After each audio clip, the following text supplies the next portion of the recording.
देखिए, अगर बात कर ले कि विवेकानंद का आधार सोच क्या थी, तो मानवतावाद पर आधारित थी। देखिए, वैलेंटाइन सेरोल ने अपनी पुस्तक क्या है, इंडियन अनरेस्ट। वैलेंटाइन सेरोल ने अपनी पुस्तक इंडियन अनरेस्ट में आर्य समाज और बाल गंगाधर तिलक को भारतीय अशांति का जन्मदाता कहा है। वैलेंटाइन सेरोल ने अपनी पुस्तक इंडियन अनरेस्ट में आर्य समाज और बाल गंगाधर तिलक को भारतीय अशांति का जन्मदाता कहा है। आई बात कर लेते हैं रामकृष्ण मिशन। देखिए, रामकृष्ण मिशन की स्थापना स्वामी विवेकानंद के गुरु का क्या नाम था, रामकृष्ण परमहंस की याद में की थी, है ना। तो रामकृष्ण मिशन की स्थापना विवेकानंद ने अपने गुरु रामकृष्ण परमहंस की याद में की थी। रामकृष्ण मिशन के सिद्धांतों का आधार क्या था, तो रामकृष्ण मिशन के सिद्धांतों का आधार वेदांत दर्शन है। रामकृष्ण परमहंस का वास्तविक नाम क्या था, तो रामकृष्ण परमहंस का वास्तविक नाम जो है गदाधर भट्टाचार्य था। रामकृष्ण जो कहाँ के पुजारी थे, तो रामकृष्ण कलकत्ता के दक्षिणोत्तर में काली मंदिर के पुजारी थे। रामकृष्ण परमहंस को दक्षिण का शंख कहते हैं। रामकृष्ण परमहंस को दक्षिण का शंख इसलिए कहते हैं क्योंकि ये कलकत्ता, जो कि पश्चिम बंगाल दक्षिण में पड़ता है ना। कलकत्ता के दक्षिणोत्तर में काली मंदिर के पुजारी थे, इसलिए इनको रामकृष्ण परमहंस को दक्षिण का शंख कहते हैं। अगर बात कर लीजिए स्वामी विवेकानंद का जन्म कब हुआ, तो स्वामी विवेकानंद का जन्म 12 जनवरी 1863 को कलकत्ता में हुआ था। विवेकानंद के बचपन का नाम नरेंद्र नाथ दत्त था। आरंभ में नरेंद्र नाथ ब्रह्म समाज के अनुयायी थे। कहने का मतलब ये ब्रह्म समाज के अनुयायी थे, कहने का मतलब ये मूर्ति पूजा का ये विरोध करते थे, मूर्ति पूजा का विरोध करते थे। लेकिन रामकृष्ण परमहंस के संपर्क में आने के बाद स्वामी विवेकानंद का भारतीय दर्शन और धर्म के प्रति दृष्टिकोण बदल गया और वे रामकृष्ण परमहंस के शिष्य बन गए, है ना। विवेकानंद ने 1893 में शिकागो में आयोजित विश्व धर्म सम्मेलन अमेरिका के शिकागो में आयोजित विश्व धर्म सम्मेलन को संबोधित करने गए। विवेकानंद वहां पर 3.5 वर्ष अमेरिका और इंग्लैंड में रहे। अमेरिका में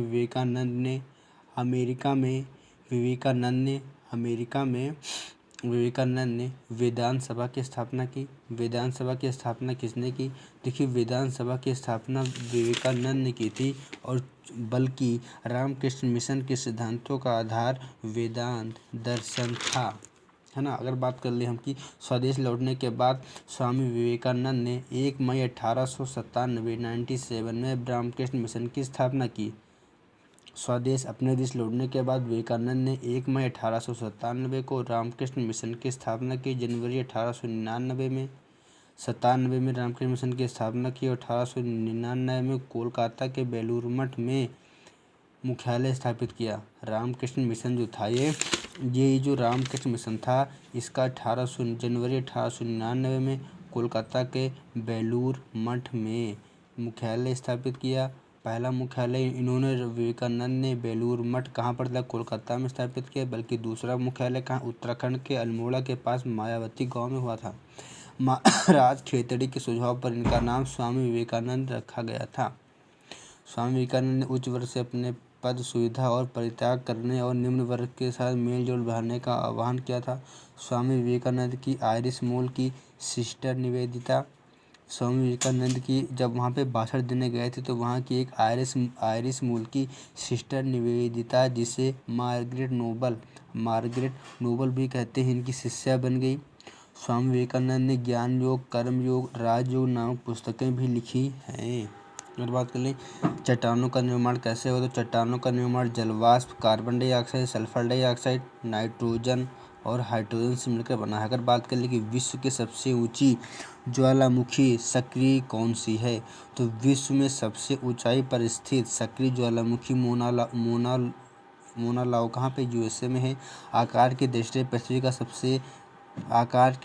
पृथ्वी का सबसे बड़ा सक्रिय ज्वालामुखी कहाँ है, तो mount Saint Helen.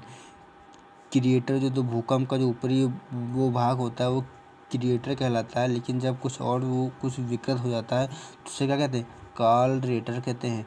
Mount Etna कहाँ है, तो माउंट एटना जो है सक्रिय ज्वालामुखी है, कहाँ पर है, इटली में है। किस द्वीप में है, सिसिली द्वीप में है। विश्व के ज्वालामुखी जिसे बात कर रहे हैं कि देहबंद कहाँ पे है, ईरान में है। क्राकाताओ कहाँ, इंडोनेशिया में है। अगर बात कर ले कि मायून कहाँ पे, तो फिलीपींस में है ना। अगर बात कर लें कोटोपैक्सी कहाँ, इक्वाडोर है। इक्वाडोर में है। विसुवियस कहाँ है? इटली में है। ओलंपस में स्थित, तो आप जानते हैं कि सौरमंडल का सबसे बड़ा ग्रह है। माउंट वालताल कहाँ है? फिलीपींस में है। माउंट रेनियर कहाँ है? अमेरिका में है। पोपोकैटिपिटल कहाँ है? तो मैक्सिको में है। अगर हम बात कर लें कि सबसे चमकीला तारा कहाँ पे, तो साइरस डॉग स्टार है। अगर बात कर लें कि चूना पत्थर, बलुआ और कोयला ये सब क्या है, तो अवसादी चट्टान है। अगर बात कर लें कि मृत ज्वालामुखी, विश्व की सबसे ऊंची मृत ज्वालामुखी कौन सी, तो है हीकाकांगुआ। हीकाकांगुआ मृत ज्वालामुखी विश्व की सबसे ऊंची ज्वालामुखी है। ये कहाँ पे है?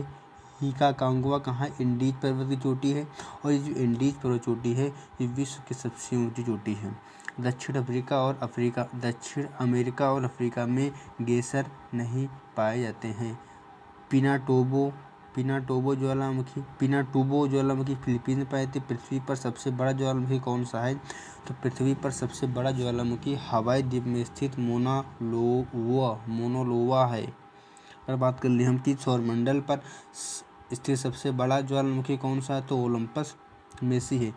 सुमेरु ज्वालामुखी कहाँ है? तो इंडोनेशिया में है। अगर हम बात कर लें कि चिम्ब्रेजो कहाँ? इक्वाडोर में है। देखिए ऑस्ट्रेलिया महाद्वीप में एक भी ज्वालामुखी नहीं पाए जाते हैं। अगर हम बात कर लें कि भूकंप क्या लिखा है? भूप्रकाश स्तंभ संबोली। अगर हम बात करें कि पृथ्वी तल से नीचे की ओर जाने पर तो तापमान घनत्व में क्या होगी? वृद्धि होगी। घनत्व वृद्धि हुई कहने का मतलब बताइए, नीचे वाला क्रोड ठोस है, नीचे वाला क्रोड देखिए इसलिए यहाँ पर ठोस है क्योंकि नीचे जाने पर वृद्धि होती है। तो 1 किलोमीटर नीचे जाने पर 12 डिग्री सेंटीग्रेड प्रति किलोमीटर वृद्धि होती है। 1 किलोमीटर जाने पर इतनी वृद्धि होती है, लेकिन उसके बाद 1 से 100 किलोमीटर जाने पर 100 किलोमीटर जाने पर है ना फिर स्थिर रहेगा। फिर 100 से 300 किलोमीटर जाने पर 2 डिग्री सेंटीग्रेड की से वृद्धि होती है। फिर 300 किलोमीटर जाने से 1 डिग्री सेंटीग्रेड वृद्धि होती है। कहने का मतलब कुल 32 मीटर नीचे जाने पर 1 डिग्री सेंटीग्रेड में वृद्धि होती है ना। वैसे अगर बात करें कि नीचे जो वो क्रोड का तापमान कितना है, 2880 डिग्री सेंटीग्रेड है। देखिए संगमरमर चूना पत्थर से प्राप्त होता है। सिलिएट से फाइलाइट है। चट्टानों की कठोरता का चट्टानों की कठोरता का कारण जो है पायलट है ना। चट्टानों की कठोरता का क्या कारण? पायलट है। अगर हम बात कर ले कि विद्युत चुम्बकीय, अगर हम बात करें कि भूप्रकृति में कौन सी डिसकंटिन्यूटी पाई जाती है, मतलब कम ज़्यादा पाई जाती है, तो कोनार्ड असमर्थता पाई जाती है। ये घनत्व संबंधित आधारित है। और उसके नीचे आती है कौन सी? देखिए भूप्रकृति मेंटल क्रोड। तो भूप्रकृति में कोनार्ड असमर्थता पाई जाती है, घनत्व में कम ज़्यादा वृद्धि होती है। उसके बाद आते हैं नीचे मेंटल में इसकी किसने खोज की थी? रूसी वैज्ञानिक मोहरों ने की थी। इसलिए से क्या कहते हैं? मोहो असमता कहते हैं। उसके बाद नीचे जो है लेनमेन असमता घनत्व है। गुटेनबर्ग तरंग से संबंधित है। और रैपिटी जो है घनत्व से संबंधित है। देखिए पृथ्वी, सूर्य और चंद्रमा की आकर्षण शक्ति के कारण जो तरंग उत्पन्न होती है उसे क्या कहते हैं भाई? हम ज्वारीय तरंग कहते हैं। तरंग के ऊपर उठने को ज्वार और तरंग के नीचे उठने को क्या कहते हैं? भाटा कहते हैं। अगर हम बात करें सिजगी, देखिए सिजगी उसे कहते हैं जब सूर्य, चंद्रमा और पृथ्वी एक लाइन में हो जाए। और जब परपेंडिकुलर हो सूर्य, चंद्रमा और पृथ्वी, जब परपेंडिकुलर हो, जैसे एक यहाँ है, परपेंडिकुलर हो तो उसे लघु ज्वार कहते हैं है ना। अगर देखिए एक लाइन में हूँ, देखिए अगर सूर्य, चंद्रमा और पृथ्वी एक लाइन में हो तो सिजगी कहते हैं। सिजगी की अवस्था क्या बनाते हैं? और सिजगी की अवस्था में देखिए जब सीधी लाइन में होते हैं तो दीर्घ ज्वार होता है। और दीर्घ ज्वार कब होता है? पूर्णिमा या अमावस्या को होता है ना। पूर्णिमा और अमावस्या को ही दीर्घ ज्वार होता है और सिजगी अवस्था होता है। अगर हम बात करें कि 24 घंटे में कितने बार होता है? 2 बार होता है ना। ज्वार भाटा जो है 2 बार होता है। और प्रत्येक एक बार ज्वार आने के बाद दूसरा जो ज्वार आता है वो 26 मिनट के अंतराल देर पे आता है। जैसे अगर 12 घंटे में एक आएगा, फिर 12 घंटे में एक आएगा, लेकिन अगला वाला जो 12 घंटे जो आता है वो 26 मिनट बाद में आता है। अगर बात कर लें हम कि लघु ज्वर, जिसे यहाँ पे दीर्घ ज्वर, लघु ज्वर में क्या होता है, लघु ज्वर में लंबवत होते हैं एक दूसरे से तीनों सूर्य, पृथ्वी, चंद्रमा। ये शुक्ल की अष्टमी और कृष्ण की क्या होता है, सप्तमी में होता है। बात कर लें कि ज्वार भाटा है ना, देखिए साउथहैम्पटन 24 घंटे में 4 बार ज्वार आते हैं। अगर बात कर ले हम 2 इंग्लिश चैनल प्लस 2 उत्तरी चैनल। देखिए सूर्य ग्रहण कब होता है, तो सूर्य ग्रहण अमावस्या का होता है ना। अगर हम बात कर लें कि सूर्य चंद्रमा पृथ्वी है ना, जब एक सीध में होते हैं सूर्य चंद्रमा पृथ्वी तो उसे युति कहते हैं। और सूर्य अगर पृथ्वी आ गया और चंद्रमा आ गया तो उसे क्या कहेंगे, वियुति कहेंगे। देखिए ये होता है, देखिए कि है ना, सूर्य ग्रहण चंद्र ग्रहण हो गया हमारा। देखिए एक वर्ष में कुल 7 होते हैं। अगर 5 चंद्र ग्रहण होगा तो 2 सूर्य ग्रहण होगा, अगर 2 सूर्य ग्रहण होगा तो 5 चंद्र ग्रहण होंगे। मतलब मैक्सिमम 7 ही हो सकते हैं और हर सूर्य चंद्र ग्रहण में मतलब कोई ज़रूरी नहीं कि हो। अगर बात कर ले कि जो हर हर को अमावस्या को नहीं आता, क्योंकि चंद्रमा का झुकाव 5 डिग्री होने के कारण प्रत्येक पूर्णिमा को पूर्णिमा नहीं होता है।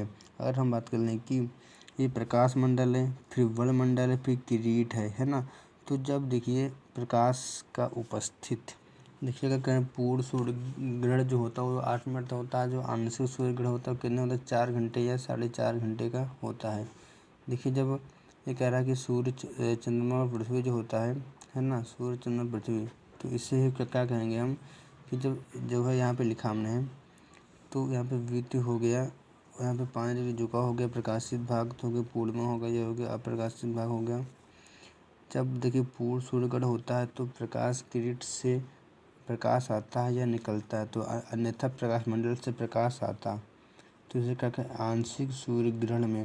देखिए जो आंशिक सूर्य ग्रहण होता है उसमें क्या होता है, तो आंशिक सूर्य ग्रहण में जब पूर्ण सूर्य ग्रहण होता है, जब पूर्ण मतलब हम कोई डिफिनेशन बता रहे, लेकिन पहले अब ये जानिए कि जब पूर्ण सूर्य ग्रहण होता है तो प्रकाश किरीट जब पूर्ण मतलब पूरा पूर्ण सूर्य ग्रहण हो जाता है तो प्रकाश जो है किरीट यहाँ से है ना, किरीट से प्रकाश आता है निकलता है। अगर पूर्ण सूर्य ग्रहण नहीं होगा, मतलब कि क्या होगा, आंशिक सूर्य ग्रहण होगा, तो आंशिक सूर्य ग्रहण में प्रकाश मंडल से प्रकाश आता है। देखिए पूर्ण सूर्य ग्रहण में डायमंड रिंग बनता है। सूर्य ग्रहण के बाद न्यू मून होता है। और यहाँ पर बात करें, देखिए सूर्य चंद्रमा पृथ्वी, देखिए जब सूर्य पृथ्वी के बीच चंद्रमा आ जाती है तो उसे क्या कहेंगे, सूर्य ग्रहण कहेंगे। ये देखिए यहाँ पे रोशनी पड़ जाती है तो यहाँ पे नहीं पहुँच होता, लेकिन जब ये देखिए इधर आएगा तो उसे क्या कहेंगे, चंद्र ग्रहण कहेंगे। देखिए चंद्र ग्रहण को पूर्णिमा को होता है, चंद्र ग्रहण पूर्णिमा को होता है। इसमें चंद्रमा अपने पूर्ण आकार में होता है। 5 डिग्री झुकाव के कारण हर पूर्णिमा अमावस्या को नहीं होता है। देखिए ये सूर्य चंद्रमा पृथ्वी सूर्य ग्रहण है तो इसे क्या कहेंगे, युति कहेंगे हम। देखिए इसे हम युति कहेंगे, और जब मतलब जो चंद्र ग्रहण होता है इसे क्या कहेंगे हम, वियुति कहेंगे। युति और वियुति है ना।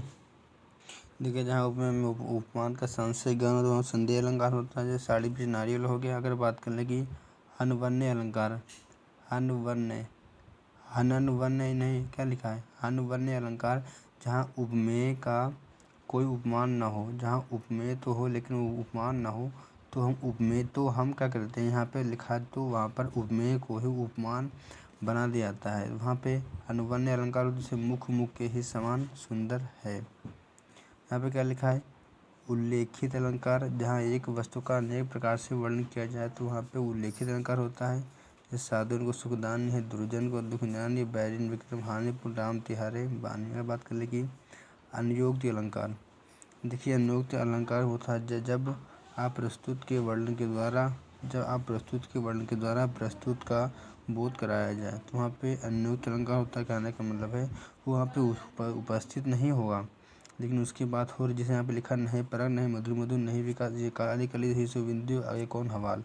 तो यहाँ पे ये कहा जा रहा है राजा जयसिंह के लिए, लेकिन राजा जयसिंह उपस्थित नहीं, लेकिन मतलब वही बात कर रहा है कि अनुयुक्त अलंकार वो होता है जब आप प्रस्तुत के वर्णन के द्वारा प्रस्तुत का बोध कराया जाए तो वहाँ पे अन्योक्त अलंकार होता है। अगर बात करें कि विभावना अलंकार, तो विभावना अलंकार कहने का मतलब है बिना कारण के जब कार्य होता है, जहाँ कारण के अभाव में कार्य की उत्पत्ति हो जाए वहाँ पे विभावना अलंकार होता है। जैसे बिनु पग चले सुने सुन काना, करे बिंदु कर्म करे निधि आना। जी कभी दो अक्षर बार बार रिपीट हो तो वहाँ पे यमक अलंकार होता है। तो एक दूसरे के उल्टा होते हैं, जैसे क्या है धूमिल सफ़ेद और काला, जैसे धूमिल सफ़ेद है ना, जज भूरे श्याम रंग तत्व से भीगी हुए, तो अगर एक दूसरे के उल्टा बताएं तो वहाँ पे विरोधाभास होता है।